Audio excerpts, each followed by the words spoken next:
गेल्या काही दिवसांपासून अजित पवार आणि शरद पवार एकत्र येणार असल्याच्या चर्चा सुरू आहेत। तसे झाल्यास जळगाव जिल्ह्यातील राजकीय समीकरण पूर्णतः बदलणार आहेत। आगामी स्थानिक स्वराज्य संस्थांच्या निवडणुकांमध्ये युती न झाल्यास दोन्ही राष्ट्रवादी एकत्र आल्यास भाजप आणि शिंदे गटाला ते परवडणार नाही। दोन्ही राष्ट्रवादी एकत्र आल्यास भाजप आणि शिंदे गटासाठी साहजिकच डोई जड ठरण्याची शक्यता वर्तवली जाते।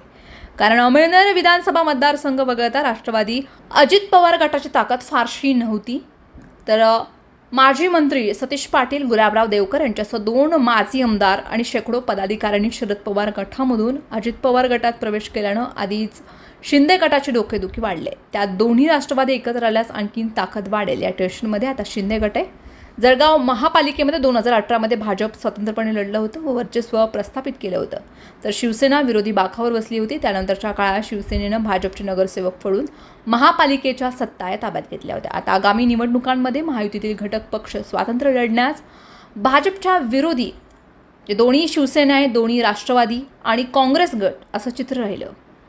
त्यात राष्ट्रवादीचे दोन्ही गट एकत्र आल्यास जळगाव महापालिकेत भाजप आणि शिंदे गटाबरोबर वाटाघाटी करून राष्ट्रवादी आपली ताकद आजमावू शकते। दरम्यान दोन्ही राष्ट्रवादीमधील नेत्यांकडून सकारात्मक प्रतिक्रिया येत आहेत। काल राष्ट्रवादी काँग्रेस शरद पवार पक्षाच्या जळगाव कार्यालयात झालेल्या बैठकीत शरद पवारांनी दोन्ही राष्ट्रवादी काँग्रेसच्या एकत्रीकरणाबाबत लवकर निर्णय घ्यावा असे सूर बैठकीत उमटला।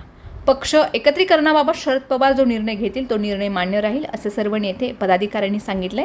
यावेळी विधानसभेचे माजी अध्यक्ष अरुणभाई गुजराती, आमदार एकनाथ खडसे, निरीक्षक भास्करराव काळे, माजी आमदार संतोष चौधरी, दिलीप खोडपे यांच्यासह जिल्हाभरामधील पदाधिकारी उपस्थित होते। काही पदाधिकाऱ्यांनी शरद पवार यांच्यासोबत राहून पक्ष बळकट करावी अशी भूमिकाही घेतली। सध्या तरी राष्ट्रवादी शरद पवार गट व अजित पवार गट हे एकत्रित येणार असल्याच्या केवळ चर्चा आहेत। तर राष्ट्रवादी एकीकरण होईल तेव्हा होईल, पण वेगवेगळे लढल्यास शरद पवार गटासाठी ती अस्तित्वाची लढाई असणार आहे। त्यामुळे पक्षाचं अस्तित्व टिकवण्यासाठी शरद पवार गटानं कंबर कसली आहे। सोमवारी पक्षाच्या कार्यालयात झालेल्या बैठकीमध्ये एकजुटीने लढण्याचा निर्णय पक्षानं केला आहे।